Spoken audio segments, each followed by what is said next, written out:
Hello everyone and welcome to my channel. This video is the last part of my coloring tutorial where I shade clothes and add final touches to the whole drawing.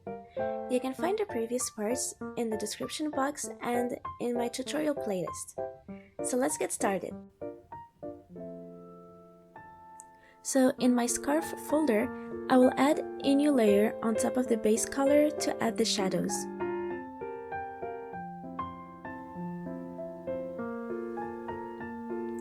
I will also set the blending mode to multiply.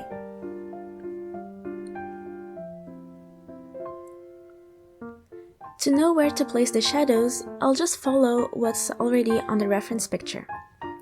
I placed in the line art some sections for the shadows, and the other ones, well, they will have softer sides. I will be using the same pink color from the scarf, and I will also use the G pen to apply the shadows.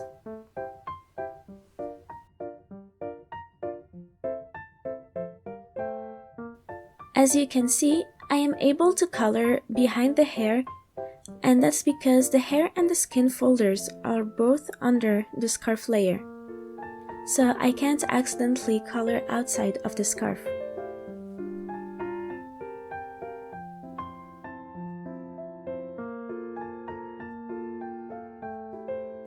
I will now use the blur tool to soften some edges of the shadows. I will use it on these ones, and the ones near the face all have all sides part of the line art already, so I will not touch them.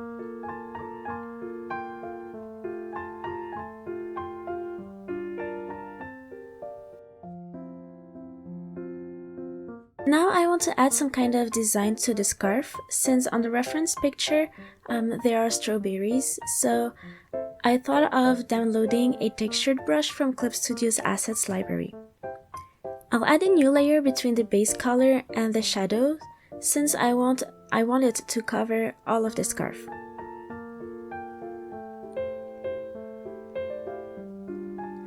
I already downloaded the brush that I want to use. It's this one. So it's not very clear since the color is pale, but it gives kind of like a wool texture, and the color changes each time that I press, so it doesn't have a single shade.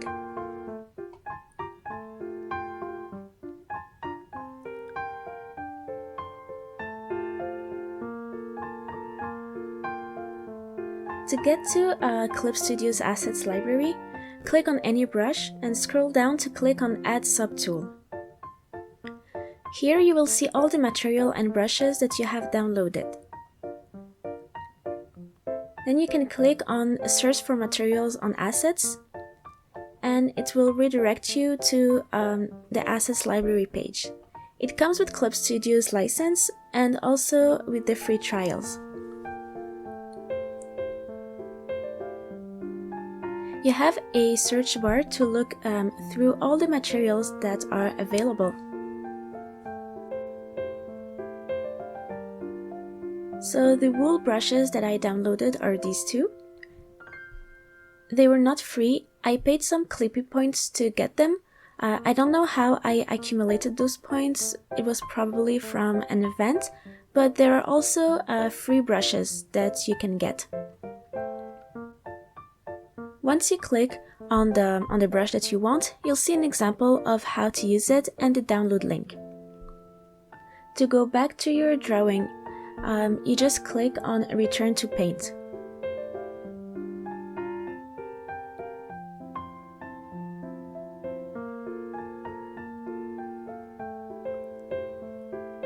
To add these brushes, you just click on Add Subtool, like I showed you before, to get to Clip Studio's Assets library.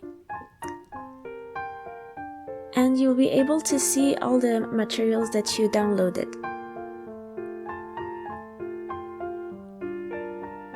I'm gonna use this brush with different colors to have a mixed design. I'm starting with the scarf's base color, and I will later on add a darker and lighter color.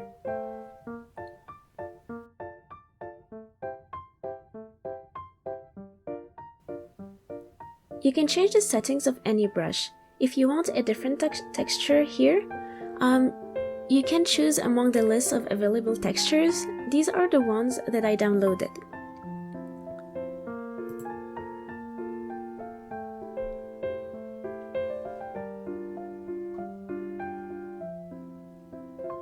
If you try something and you don't like it, you can click on the little icon here and it will reset the brush to the default settings.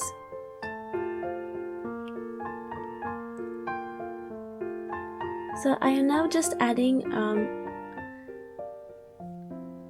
different shades to the scarf.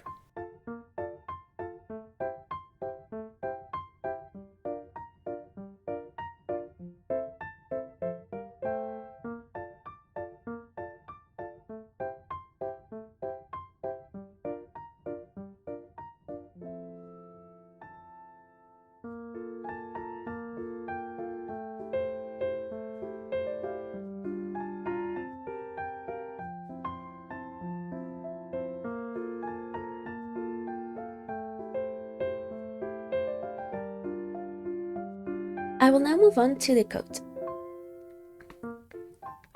So once again, I will create a new layer for the shadows.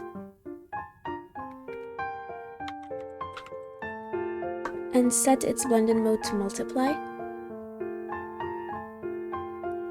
I will follow the shadows that we see on the reference picture for the coat. And once again, I will use the same color as the base color. And since the layer is on multiply, the color will be dark. And I will use cheapen again.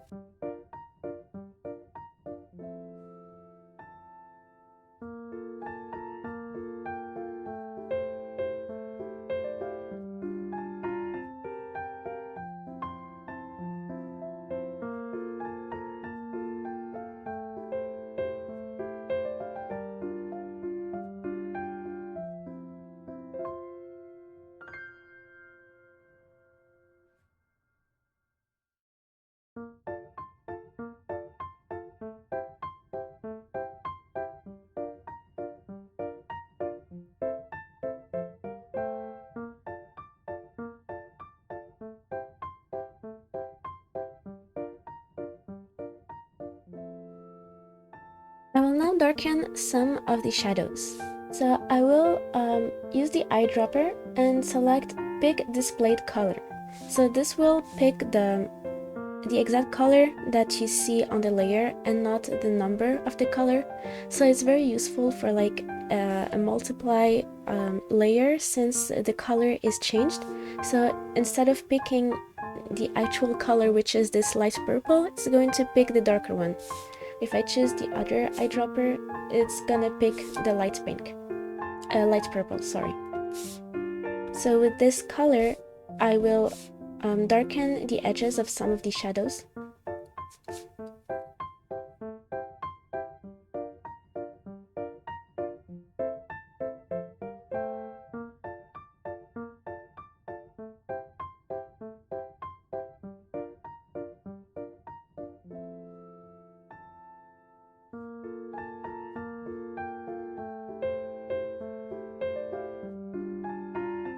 Now I will blur the edges of some of the shadows to mix them together.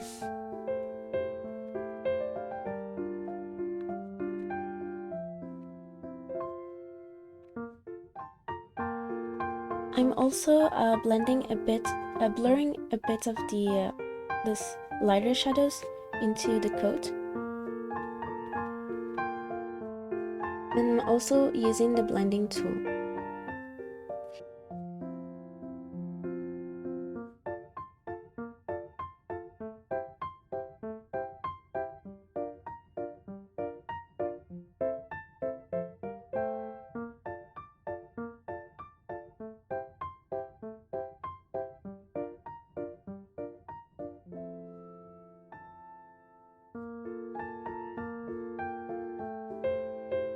So I would like to add something to the coat so that it's not only a plain color. So I will add a new layer on top of the base color and under the shadows.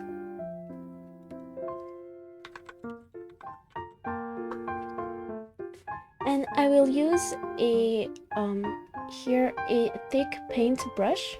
It's the watercolor thick paint, and India ink brushes come with Clip Studio Paint. And I will use the dry gouache color in a dark purple. And what I like about this brush is that I make some little points on the texture, so it's very interesting.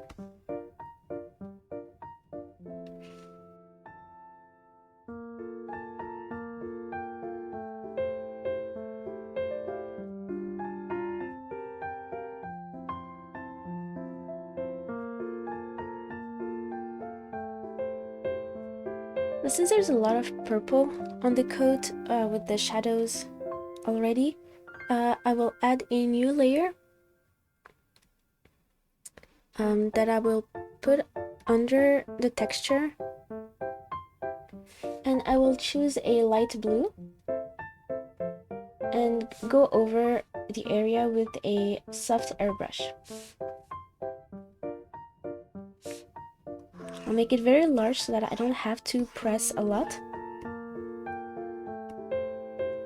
I don't want it to be too blue. It makes it look as if it looks kind of like snowflakes because of the color and the shape of the dry gouache paintbrush. You can try with different airbrushes. There's a spray, droplet, noise, and this running color spray. Okay, so now that I'm done with the coat, I would like to add some final touches to the drawing. First, I like to airbrush a bit of the skin on the bangs and maybe the scarf around the coat. So I will create a new layer in my hair folder because I don't want to color directly on the base color in case I don't like it. Or you can do it directly on the base color if you trust yourself, but I don't. I always make mistakes and want to erase everything. So I will leave the blending mode to normal and use a soft airbrush and pick the skin color. So I will use a large brush size to make sure that I can cover a lot of area without having to press too hard.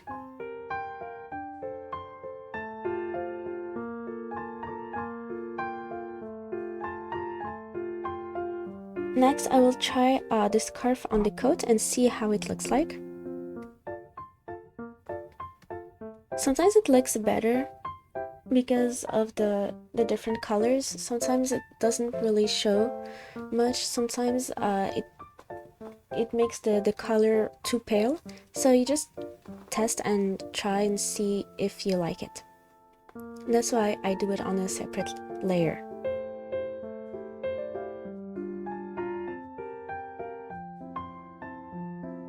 So to add to the final touches, I would like to add some colored light to everything. So I will go on top of all the layers, still using the soft airbrush. I will pick a warm color, like maybe something pink, peach, orange. It depends on your taste.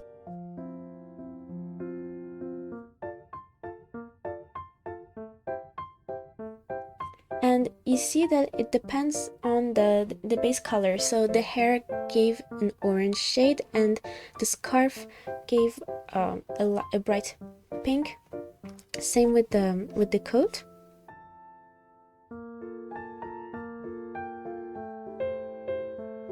So you can add this bright light anywhere you would like. So that's it for this tutorial. Thank you for watching. See you next time.